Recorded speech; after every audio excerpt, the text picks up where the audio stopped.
Well, we are about maybe 10 miles from Payson, and I have encountered a bit of a problem.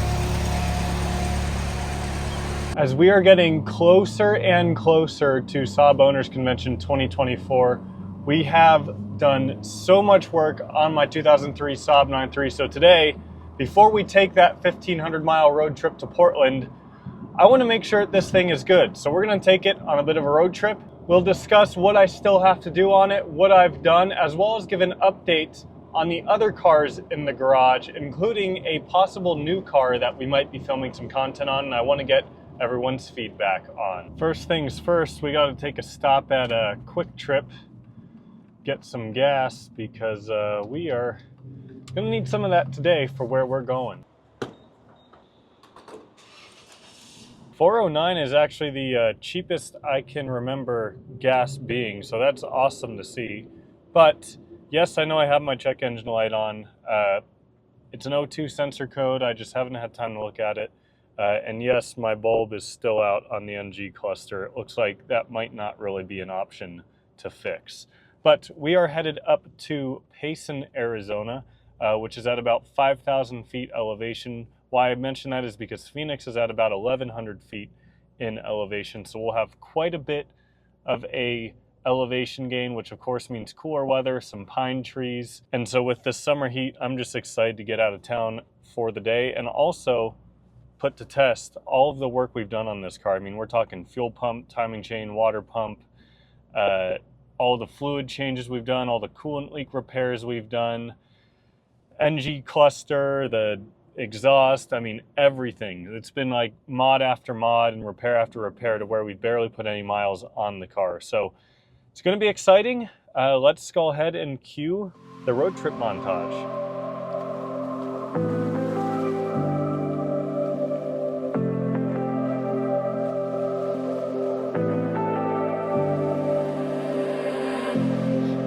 So sure of our love,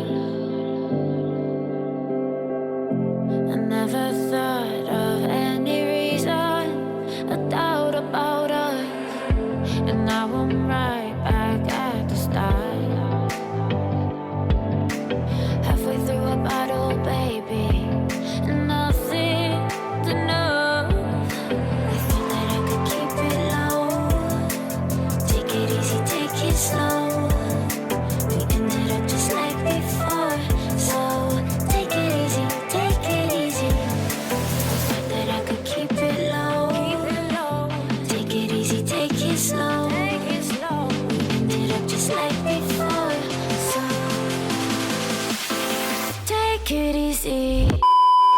Well, we are about maybe 10 miles from Payson, and I have encountered a bit of a problem. You might be able to tell the car is just idling rough. I was coming up this hill here, and cruise was on at 75. We've been going up hills the whole drive, and car just completely lost power and just started misfiring like crazy. This is definitely not sketchy at all.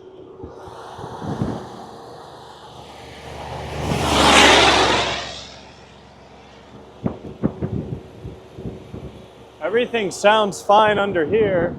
It's really windy, left the wind muff in the car. But let's just see what happens when we try to drive off here. Maybe it just kind of fixed itself. I'm not really confident in that. But I did have this issue happen once, maybe a couple weeks ago on my way home from work, and it just sort of fixed itself out of nowhere. Oh, she has no power. It's just misfiring like crazy. Oh, it's all right, we gotta pull back over. This is really bad. So there's my O2 sensor code. They're both actually O2 sensor codes. Why don't we try erasing these and see what happens? Before I only had the one O2 sensor code. Still like no power. I think I just have to try to limp it into town because I don't really know what else to do. It won't go any faster than this. Well, we were able to limp it up here. It's given me enough power to at least drive, but as soon as you give it above maybe 10-20% throttle, it just doesn't want to do anything. So I'm going to do some research on these codes right now. It might be hard to pick up here, but it definitely is misfiring.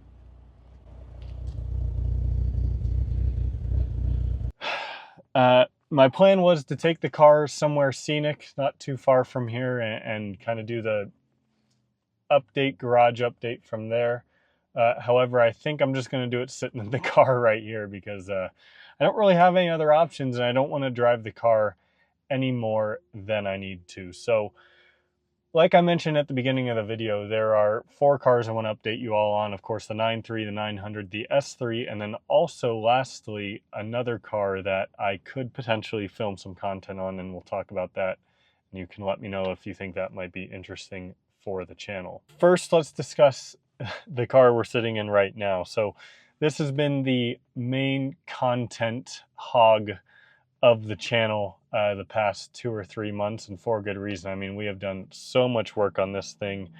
I had a list of about 40 things I wanted to get done on this car before the owners convention next month, and we've done most of the major items on that. Some of them I'm not going to get to, which were more so wants as opposed to needs. But we still have a lot of little things that we need to do, as you'll see in coming weeks in videos to get it ready for the event. I haven't done a ton of driving on this car in the last year. Actually less than 4,000 miles in the last 12 months I put on this car, which is just crazy. Before the last year, I'd been averaging 10-15,000 miles a year easily. So hopefully the next coming year we'll see a lot more miles, and of course the SOC will be a big part of that, driving to Portland and back, which will be around 3,000 miles round trip. But in the past 2 months, and I'll link my 9.3 playlist in the top corner because there's videos on all of this if you happen to miss any of them. But we've done a bunch of paint work. We've got the full aero body kit installed. We did a full map tune exhaust. We did timing and balance chain and water pump, new Walbro 255 fuel pump and fuel level sender. Did ATF change and cabin air filter to the new Gen 9.5 cluster, coolant flush, heater core hoses, thermostat gasket, and more. So there has just been a lot of work done, and my goal is ultimately with this car to win People's Choice at the owners convention. So if you see it there and you like what you see, consider voting for it for People's Choice. I'd really like to win. And so I'd like to ask, do you enjoy all of the content you've been seeing on this car? Do you like that it's predominantly 9.3 content? Would you prefer I mix it up, throw in some 900 stuff, some Audi stuff, etc.? Let me know if you kind of enjoy the content all on one car, or if you prefer me to mix it up. But that brings me to my next car, the 900. That's been sitting, pretty much hasn't really moved since the camping trip we did on it in late April. I'll link that video in the top corner. One of the most fun videos I'd say I've made in the past year. It was great. But I did drive it actually 50 miles this morning and back to a doctor's appointment since it was early in the morning. It was relatively cool out. Not that I don't want to drive it when it's hot out, but when it's 110 and you have cars that actually have good modern air conditioning, there's not really a need to drive that car, so I don't really want to. It does have, of course, its leaks still, but it also has another issue, and I think it's battery and electric related. Essentially, anytime I move the car, it needs a jump. It has a new battery in it, so the battery's not the issue. I think it's probably the battery cables, and just all of the cables in the car are just old and probably need to be replaced. Now, ideally, I'd like to do a battery relocation. I have started planning that, and I kind of just got sidetracked by this car in the last 6 months or so and just haven't gotten around to it. But that will hopefully be one of the next things coming on the 900. And again, same leaks are persisting, just haven't had a chance to look at it. Car hasn't been getting driven, so it's just been way on the back burner, and it'll likely be a while until I get around to thinking about addressing that. The S3, nothing really new on that. That car has been the daily driver for me the last few months. It's been a great daily with the 9.3 under the knife, and with it being so hot. It is actually due for an oil change soon. It might also be due for some other servicing. I haven't really looked into that too much. Can't talk. Potentially a Haldex service, an all-wheel drive service, as well as some other little things. I did actually put a new cabin air filter in it recently as well. But let me know if you want to see some more content on that car, because I can definitely make more content if you'd like to see it. But generally speaking, the views on those videos do not do well at all. And that actually brings me to our last car here that we could potentially be making some content on, that is my dad's Miata. So you might remember years ago I had a Miata, and I made a good bit of videos on it. There's a whole playlist I can link if you're interested in checking that out. But he's actually the one that inspired me to get a Miata for myself. He has a 1990 Miata, first year it was made. He actually bought it new way back then, and it's super cool. That's the car I learned to drive manual on. But he is actually planning on turbocharging that car and installing a 1.8 motor into it. So these last couple weekends, we had pulled a 1.8 motor out of a second gen Miata that's low mileage, and we'll ideally be throwing that into his car with a turbo. And so that car also needs a bunch of suspension work and bunch of other things. Just now that it's at 35 years old, it needs a lot of work. So there's going to be a lot going into that car. If you're interested in seeing content on that, please let me know and I can film it. Otherwise, it'll probably just be a little off-camera project that we do. But that's kind of the whole shebang on garage update and everything. I think I'm just going to continue to let the car cool off, and I think I'm going to walk to McDonald's over there and grab some food and just kind of figure out what my next steps are, because really my only options are just to send it and hope the car can make it back home. Well, after eating, things have gotten substantially worse. The car is barely running, flashing check engine light. You can hear the idle. I mean, it's shaking the exhaust, it's so bad. I will put my foot on the throttle here, and the car won't even rev. I might be stuck.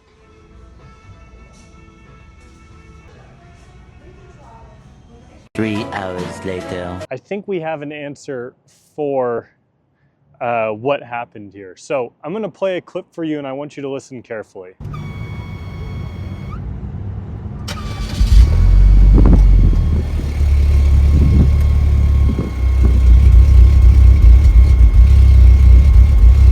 As you saw, when I came out to start it up after getting food, I had a flashing check engine light. Car just wouldn't even idle. I noticed it was making a strange buzzing and whining noise, and it was coming from the back of the car. Getting under there, I could tell it had to have been coming from the fuel pump. Reached out to MapTune, and they confirmed with me, yeah, it sounds like the fuel pump is the issue. I had the flashing check engine light was P0300, which is a misfire code.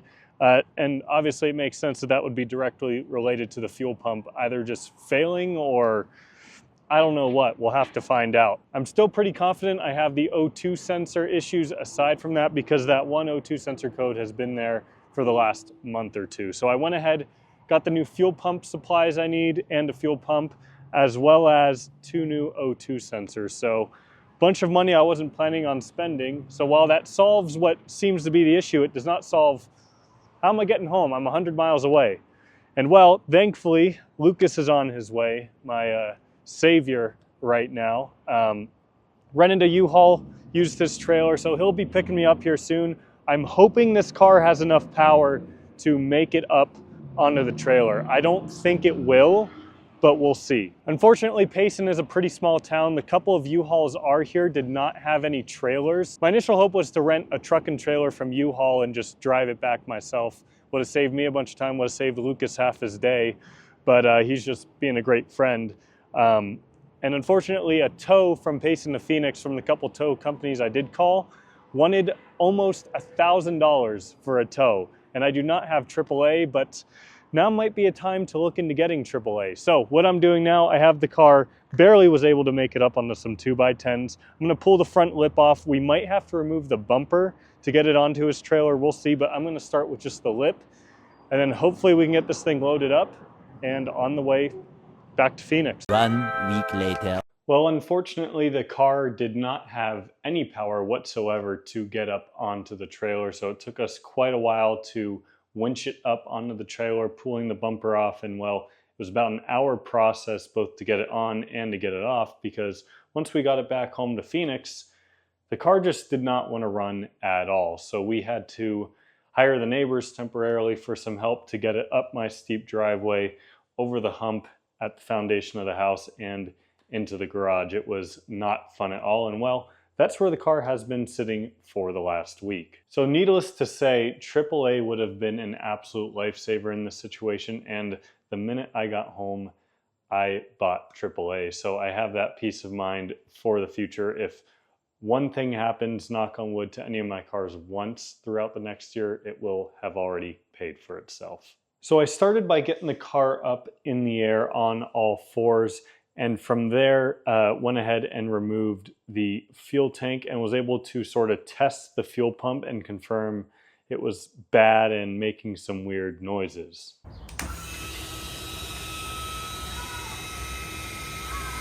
Many others, including Maptune that I discussed this with, confirm the same seems to be true with the fuel pump being bad. So using that test at least allowed me to drain most of the gas out of the tank. This is a Wolbro 255 pump and only had about 200 miles on it. Upon inspection, there was nothing else obviously wrong with the fuel system, any of the lines, anything. It all looked perfectly fine.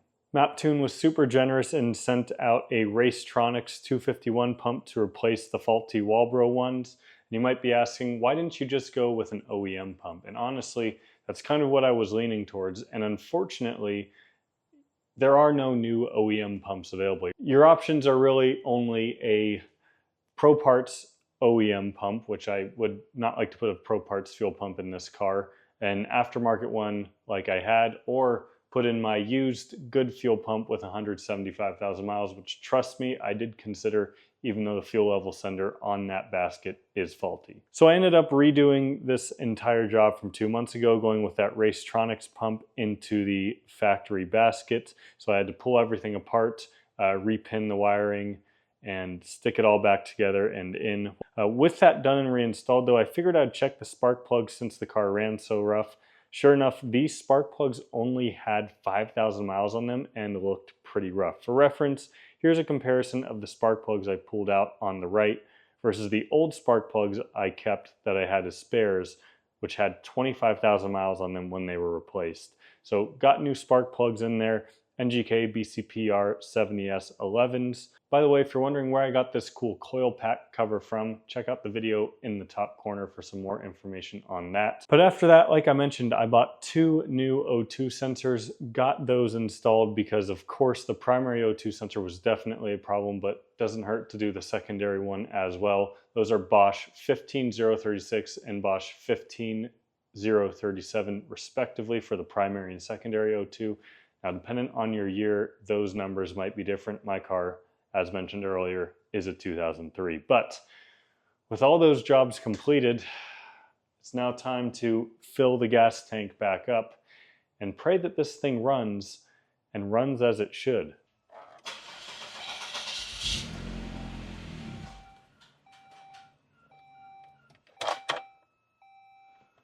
Well, I'm getting a message telling me fuel level's low. I guess I might as well put some gas in it.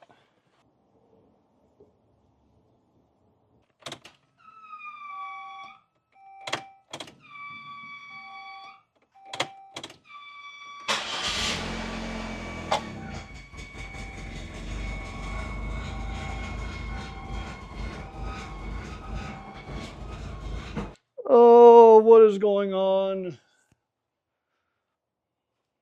Still making that same noise. That's still that same loud whine. Talked to Maptune and they think there might be something wrong with the basket because obviously it would be very weird if two new pumps were making the same exact whining noise. I think maybe there's air getting in the system somehow. I checked everything. Everything looks good. There might be a hose clamp on the fuel pump itself that might be causing the leak. It's as tight as it can be, but instead of trying to diagnose that, we're on crunch time for the owners convention and I need to get this car running. So I went ahead, put the factory fuel pump back in. It's so hot out that plates are melting off my wall. You can see I look like a mess, but old original pump is back in. Let's hope this thing runs. Gonna prime it a couple times. Hope it doesn't make that loud noise. Okay.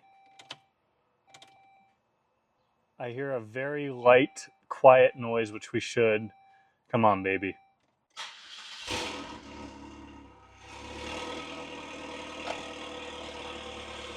Let's go! Let's go! All right, sorry, I'm excited. Exhaust is disconnected right now because before I started last time, you might have noticed I put the exhaust back on. I was so confident everything worked, but oh, she runs. She runs as she should. All right, I'm gonna let this thing run for quite a while. Make sure everything's good. If you can't tell, I am just so relieved right now. Well, I've put about 150 miles on the car since that last clip. Knock on wood, everything seems fine. Now, we do still have some more work, maintenance, cosmetic stuff, and more that I've got to do in the next weekend to get this thing finally prepared for the owners convention. But this was not a video I was expecting to make. I hope you guys nonetheless enjoyed it, enjoyed the garage update. I'm glad that something like this happened now as opposed to on the way to Portland. So fingers crossed, this car, as well as all of you that are coming to Portland, will make it there safely and trouble-free. But more to come on this car very soon. If you enjoyed this video, give it a thumbs up. Thank you all so much for watching. I'll see you in the next one. Take it easy.